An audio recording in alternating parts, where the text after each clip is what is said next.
Hello friends, मैं हूं सन्मय प्रकाश और आप देख रहे हैं यूट्यूब चैनल सरकारी जॉब न्यूज़। कई इंपॉर्टेंट टॉपिक है आपके एग्जामिनेशंस के लिए, सब पर एक एक करके चर्चा करेंगे। तो शुरू करते हैं दोस्तों। और पहला क्वेश्चन, किस पड़ोसी देश ने विश्वविद्यालयों यानी यूनिवर्सिटीज़ में महिलाओं के प्रवेश पर प्रतिबंध लगा दिया है? आंसर होगा इसका अफगानिस्तान, भारत का पड़ोसी। तो उसने बैन लगा दिया है। अफगानिस्तान में जितने भी प्राइवेट और पब्लिक यूनिवर्सिटीज़ हैं वहाँ पर वुमेंस के प्रवेश पर प्रतिबंध हो गया। यानी अब यूनिवर्सिटी में महिलाएं पढ़ाई नहीं कर सकती हैं। तालिबानी सरकार है वहाँ पर अफ़गानिस्तान में, उसी के फैसले में ये सब ऐलान किया गया है। ठीक है, तो अफ़गानिस्तान में अब सवाल होगा क्या क्या बैन हुआ है। आपको पता है कि तालिबान ने पिछले वर्ष यानी 2021 में अगस्त में सत्ता पर कब्जा कर लिया था। पूरा देश उसी के हवाले है। और तालिबान ने इसके बाद शुरुआत में कहा था कि हम उदार व्यवहार रखेंगे, लेकिन जो वादे किए थे उसके बावजूद स्कूलों में, हाई स्कूल में, मिडिल स्कूल में इन सब ने लड़कियों के प्रवेश पर प्रतिबंध लगा दिया शुरुआत में। और फिर धीरे धीरे महिलाओं के रोजगार के अधिकतर क्षेत्रों को भी प्रतिबंधित कर दिया था और कह दिया था कि पूरे सिर से लेकर पैर तक कपड़े पहनने होंगे, यानी बुर्का पूरी तरह से। इसके अलावा महिलाओं के जिम जाने पर भी बैन लगा दिया गया था वहाँ पर। और अब ये हुआ है कि हायर एजुकेशन यानी यूनिवर्सिटी की पढ़ाई पर भी बैन लगा दिया गया। देखिए, जितने भी कट्टर लोग होते हैं ना, ज़्यादातर धार्मिक रूप से, वो महिलाओं की आज़ादी उनको बहुत ही खटकती है। ओके, तो अफ़गानिस्तान का ये हाल है। अफ़गानिस्तान, उसकी राजधानी क्या है? काबुल। मुद्रा है अफ़गानी और वहाँ सरकार है तालिबान की। आगे बढ़ते हैं, अगला क्वेश्चन ये भी इम्पॉर्टेंट है। भारतीय मूल के लियो वराडकर दूसरी बार किस देश के प्राइम मिनिस्टर बने हैं? और वो भारतीय मूल के ऐसे पहले गे प्राइम मिनिस्टर हो गए हैं। एक बार पहले भी थे और अब फिर बन गए दिसंबर में। आंसर होगा आयरलैंड। ठीक है, ये भारतीय मूल के हैं लियो वराडकर, दूसरी बार आयरलैंड के प्राइम मिनिस्टर बने हैं और ओपनली वो खुद को गे कहते हैं। न्यूज़ भी आप देख रहे हैं इसमें।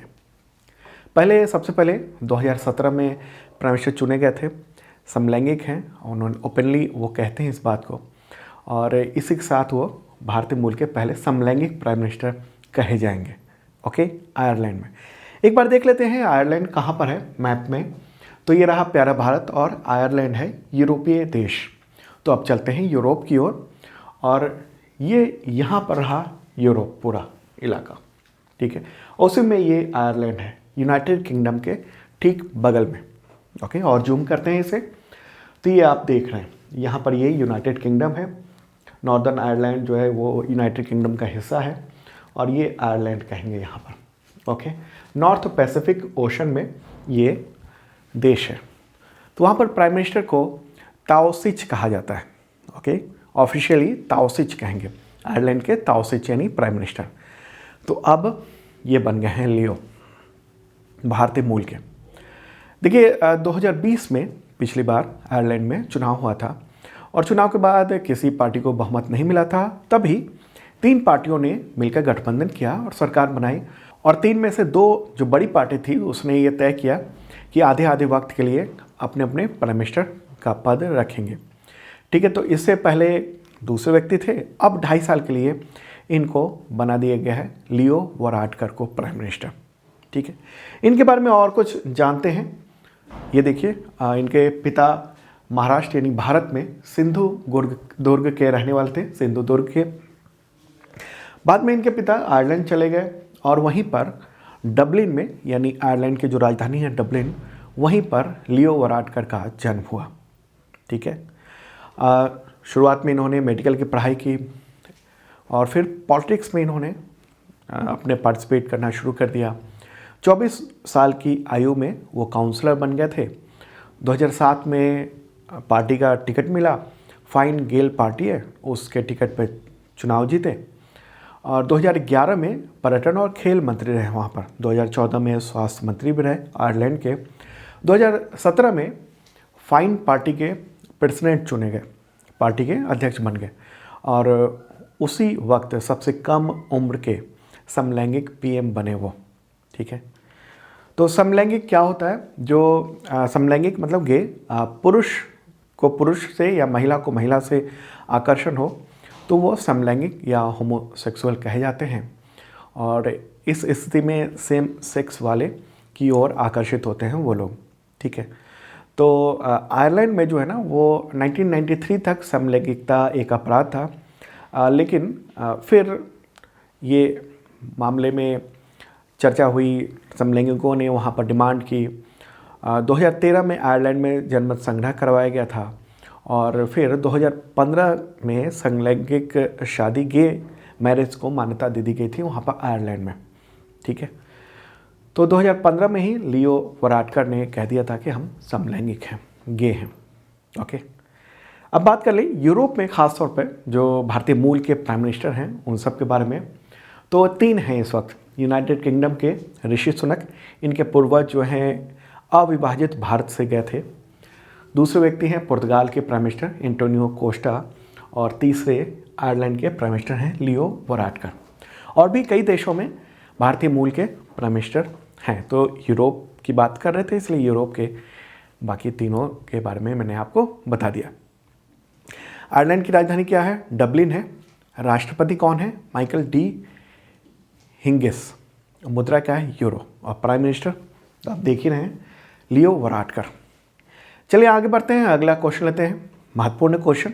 उससे पहले आपको बता दूं कि अब तक का total current affairs PDF available है आप सबके एग्जामिनेशन के लिए। पूरे साल का दिसंबर तक का आपको मिल जाएगा और उसके लिए लेना होगा 1 ईयर का मेंबरशिप। 1 साल का है मात्र 150 रुपये में। और इसके थ्रू पीडीएफ तो मिलता ही, साथ में मॉक टेस्ट और टेस्ट सीरीज़ का भी मौका मिलता है देने का। तमाम तरह के एग्जामिनेशंस के लिए जो आप लोग डिमांड करते हैं वो सब भी, जो टेस्ट सीरीज़ है वो सब भी तैयार हो रहा है और तैयार किया जा रहा है आपके लिए। तो देखना जरूर। इस वीडियो के डिस्क्रिप्शन में एक वीडियो भी है कैसे मेंबरशिप लेना है।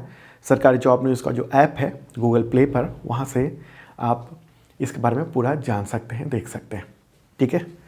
तो अगला क्वेश्चन लेते हैं। क्वेश्चन होगा, स्कॉर्पियन क्लास सबमरीन वगीर को दिसंबर 2022 में भारतीय नौसेना को सौंपा गया है, तो इसे किस प्रोजेक्ट के तहत डेवलप किया गया है, बनाया गया है? आंसर होगा प्रोजेक्ट 75। ये बहुत ही ध्यान में रखने की बात है, प्रोजेक्ट 75।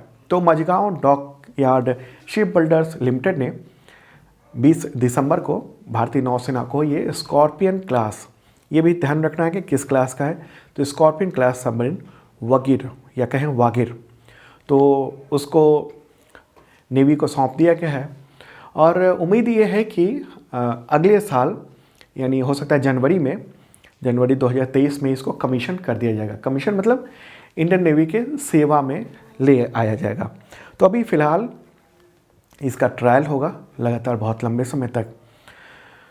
तो ये खास बात है वागिर के बारे में, ठीक है। वागिर के बारे में और बताऊं, प्रोजेक्ट 75 के तहत ये 5वीं स्कॉर्पियन क्लास सबमरीन है। डीजल इलेक्ट्रिक अटैक सबमरीन कहेंगे इसे। इसका design French naval defence energy group ने किया है और निर्माण Mazagon Dock Shipyard Builders, okay, Ship Builders Limited यानी MDL उसने किया है। वागिर का नाम जो है वो सैंडफिश की एक प्रजाति के नाम पर रखा गया है। इससे पहले भी इसका नाम जो है ना वो मतलब वागिर नाम से ही पहले भी एक पनडुब्बी थी और उसे दिसंबर 73 में लॉन्च किया गया था। 2001 में उसे सेवा से हटा दिया गया था वागिर को। तो परंपरा ये है कि नेवी में कि जो पुरानी सबमरीन या जहाज हुए उसके नाम पर नए को रख दिया जाता है। जैसे INS जो विक्रांत है तो उसके नाम पे भी पहले एक एयरक्राफ्ट करियर था, तो उसकी जगह फिर से जो नया आया है विक्रांत स्वदेशी एयरक्राफ्ट करियर है। तो उसी तरीके से ये वागिर नाम का भी पहले से था और अब जो नया डेवलप किया गया है उसे नाम दे दिया गया है वागिर, ओके। तो महत्वपूर्ण बात है। अब बात कर लें कि प्रोजेक्ट 75 क्या है। फ्रांस ने सबमरीन निर्माण के लिए भारत को टेक्नोलॉजी ट्रांसफ़र किया था और फ्रांस और इंडिया के बीच में ये एग्रीमेंट हुआ था 2005 में। $3.75 बिलियन का ये एग्रीमेंट था। इसके तहत 6 स्कॉर्पियन क्लास सबमरीन बनाए गए हैं, ये सब बन गए हैं। पहला था कलावरी, उसे 2017 में नेवी में शामिल किया गया था। दूसरा था खंडेरी जो कि 2019 में नेवी में शामिल कर दिया गया। तीसरा INS करंज जो कि 2021 में नेवी में शामिल हुआ। चौथा INS वेला जो 2021 में नेवी में शामिल हो गया। वागिर जो कि जिसका जलावतरण हुआ था इससे पहले और अभी नेवी को सौंप दिया गया है। अब अगले साल इसे नेवी में शामिल कर दिया जाएगा, सेवा में ले लिया जाएगा। और जो छठा है INS वशगीर, इसका जलावतरण हो गया है और समुद्र में परीक्षण जारी है, तो इसे भी नेवी को सौंप दिया जाएगा अगले साल तक और फिर उसे भी नेवी में सर्विस में लाया जाएगा। तो ये हैं 6 स्कॉर्पियन क्लास सबमरीन जो कि प्रोजेक्ट 75 के तहत बनाए गए हैं फ्रांस के सहयोग से। तो ये आपको ध्यान में रखने की ज़रूरत है, ठीक है। इंडियन नेवी चीफ कौन है? Admiral R Hari Kumar. और CDS कौन है इस वक्त? कमेंट बॉक्स में आप बताना। चलिए आगे बढ़ते हैं। अगला क्वेश्चन, पेटा इंडिया ने वर्ष 2022 के लिए पर्सन ऑफ द ईयर खिताब के लिए किसे सम्मानित किया है? आंसर होगा सोनाक्षी सिन्हा, ठीक है। तो पेटा इंडिया ने ये किया है और न्यूज़ आप देख रहे हैं इंडियन एक्सप्रेस में, person of the year PETA India का। सोनाक्षी सिन्हा के बारे में आप जानते हैं, बॉलीवुड की एक्ट्रेस है और फैशन में जो जानवरों का खाल उपयोग होता है उसके विरोध में जागरूकता फैलाने का ये काम कर रही हैं, तो इसलिए इनको पर्सन ऑफ द ईयर चुना गया है पेटा इंडिया के द्वारा। ये हर साल person of the year PETA India चुनता है और कई सारे एक्टर एक्ट्रेस को चुना गया है, ठीक है। तो पेटा जो है उसका फुल फॉर्म है people for the ethical treatment of animals. स्थापना हुई थी 1980 में, मुख्यालय वर्जीनिया अमेरिका में है। अगला क्वेश्चन लेते हैं। DRDO ने इंटरकॉन्टिनेंटल बैलिस्टिक मिसाइल अग्नि 5 का परीक्षण उसका किया था, तो मारक क्षमता जो है ना वो 5000 किलोमीटर से बढ़ाकर कितना कर दिया गया है? आंसर होगा 7000 किलोमीटर, ओके। 20% वेट रिड्यूस करके और इसका जो रेंज है ना वो 7000 किलोमीटर कर दिया गया। अब अग्नि 5 पहले से ज़्यादा दूर तक मार करने वाली और घातक हो गई है दुश्मन के लिए। इसका टेस्ट कब हुआ था? 15 दिसंबर को हुआ था रात को। APJ अब्दुल कलाम द्वीप है उड़ीसा में, वहाँ पर अग्नि 5 की क्षमता पहले 5000 किलोमीटर की थी, फिर बाद में कहा गया 5500, लेकिन अब ये 7000 किलोमीटर हो गया है, ओके। ये DRDO ने ही इसका ऐलान किया है। DRDO ने क्या किया, मिसाइल में जो लगा हुआ स्टील है उसे हटाकर कंपोजिट मटेरियल का लगा दिया। इससे मिसाइल का जो वज़न है, वेट 20% कम हो गया। और ये टेस्ट इसीलिए किया गया था इस बार, नाइट टेस्ट 15 दिसंबर को, कि ये पता चल सके कि नए जो बदलाव हुए हैं उसका कितना सटीक नतीजा निकला है। तो इसके लिए 5400 किलोमीटर तक का टेस्ट किया गया था, लेकिन निकला यह नतीजा कि ये 7000 किलोमीटर तक जा सकता है। अग्नि 5 जो है ना, अब उसका रेंज यहाँ तक हो गया। ये पूरा इलाका, पूरा चाइना तो है ही, और उसके आगे भी रूस तक, और उधर यूरोप का बहुत सारे देश। ये परमाणु क्षमता वाला इंटरकॉन्टिनेंटल बैलिस्टिक मिसाइल है। DRDO ने डिज़ाइन किया था और उत्पादन भारत डायनामिक्स लिमिटेड वो कर रहा है। इस मिसाइल के इस्तेमाल का कंट्रोल किसके पास है? तो स्ट्रेटेजिक फोर्सेस कमांड के पास है। तीनों सेनाओं यानी आर्मी, नेवी और एयरफोर्स, उनका एक स्ट्रेटेजिक फोर्सेस कमांड है, उसके पास है, वही इसको कंट्रोल करते हैं, ठीक है। और इसे सबमरीन के माध्यम से भी लॉन्च किया जा सकता है। ख़ास बात यह है कि ये फायर एंड फॉरगेट मिसाइल है, मतलब फायर करो और फिर भूल जाओ, मतलब फायर करने के बाद ये टारगेट पे ही गिरेगा, ओके। ये लॉन्च होके 1400 किलोमीटर की ऊंचाई तक जाता है, 1400 अंतरिक्ष में, और इसके बाद वापस एटमॉस्फेयर में आता है, इंटर करता है और ग्रेविटेशन से बहुत तेज़ी से एक ग्रेविटी पर गिरता है। इसलिए इसको डिटेक्ट करना बड़ा मुश्किल होता है। जब ये लॉन्च किया जाता है उस वक्त दुश्मन देश ये नहीं पता कर सकता है कि ये कहाँ जाने वाला है। वो तो जाएगा अंतरिक्ष में 1400 किलोमीटर की ऊंचाई तक, और उसके बाद जाकर वो सीधा टारगेट पर गिरेगा इतनी तेज़ी से कि उसको रोकना बड़ा ही मुश्किल होता है, ठीक है। जबकि क्रूज मिसाइल जो होता है वो धरती से सटीक कुछ ही ऊंचाई पर चलता है और ये अंतरिक्ष में जाकर तब ये गिरता है। ओके, तो इम्पॉर्टेंट बात ये है, बैलिस्टिक मिसाइल है, इसका डिज़ाइन DRDO ने किया था। चलिए अब आगे बढ़ते हैं, अगला क्वेश्चन लेते हैं, इम्पॉर्टेंट है। राष्ट्रीय गणित दिवस कब मनाया जाता है? नेशनल मैथमेटिक्स डे आंसर होगा 22 दिसंबर को। हर साल मनाया जाता है, क्यों? इसी दिन महान गणितज्ञ श्रीनिवास रामानुजन उनकी जयंती होती है। तो इसी के उद्देश्य यही है कि गणित का विकास हो और लोगों को इसके बारे में जागरूकता फैले। तो इसके लिए केंद्र सरकार ने 2012 में इसकी घोषणा की थी। अगला क्वेश्चन लेते हैं, किस राज्य सरकार ने शराब पर प्रतिबंध हटाने के लिए नागरिकों से राय मांगी है? आंसर होगा मणिपुर। ठीक है, न्यूज़ ये रहा। मणिपुर सरकार ने अभी हाल ही में दिसंबर में राज्य में शराब पर प्रतिबंध हटाने के लिए श्वेत पत्र तैयार करने के लिए लोगों से राय मांगी है। सार्वजनिक नोटिस जारी किया गया है कि शराबबंदी को, यानी जो लिकर बैन है, उसे हटाने में कैसे क्या किया जाए, और इस फैसले में लोगों से मदद भी मांगी गई है। मणिपुर के लोगों, NGO और सिविल सोसाइटी के जो लोग हैं उनको कहा गया है कि वो राय दें। ठीक है, देखिए मणिपुर के मुख्यमंत्री कौन हैं? N बीरेन सिंह। तो उन्होंने अक्टूबर में ही शराब को वैध करने के लिए उस राज्य में श्वेत पत्र लाने की बात कही थी। एक बार मणिपुर आपको दिखाता हूँ। मणिपुर जो है ना, यहाँ पर रहा, नॉर्थ ईस्ट का एक राज्य है।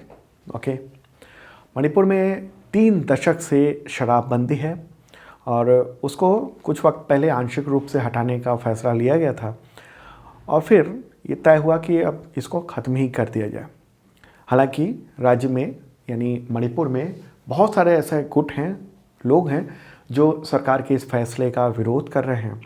तो सरकार ने अब कहा कि आप हम रायशुमारी कर ली जाए।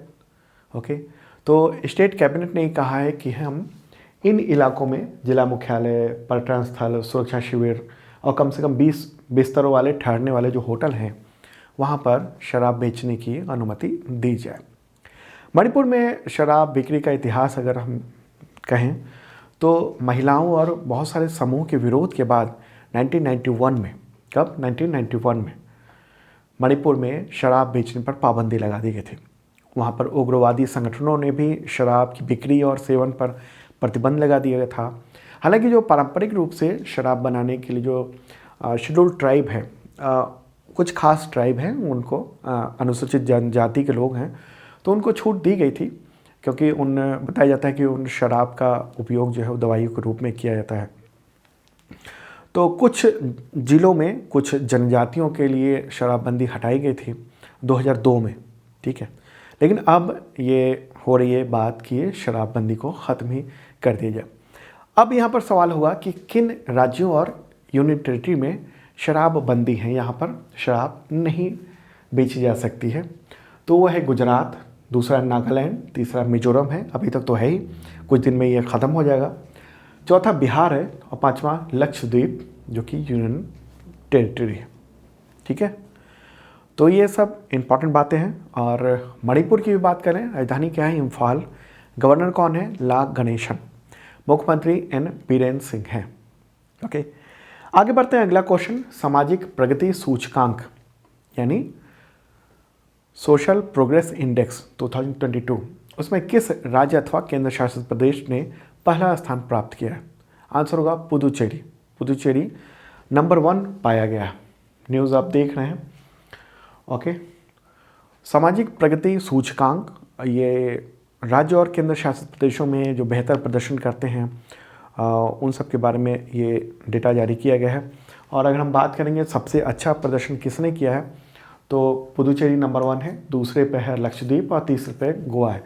और सबसे ख़राब प्रदर्शन करने वालों में सबसे ख़राब है झारखंड का स्कोर, उसके बाद है बिहार और है असम, जो सबसे ख़राब प्रदर्शन करने वाले जो लिस्ट है उन सब की बात कर रहा हूँ मैं। ठीक है, ये जो सूचकांक है ना, अब बाकियों की लिस्ट ये रही 1 2 3 4 5 से 9 तक यहाँ देख रहे हैं आप। नंबर 1 पुदुचेरी है, सेकंड पे लक्षद्वीप, थर्ड पे गोवा, फोर्थ पे सिक्किम है, फिफ्थ पे मिज़ोरम है, सिक्स पे तमिलनाडु है, सेवन्थ पे हिमाचल प्रदेश, एट्थ पे चंडीगढ़ है और नाइन्थ पे है केरला।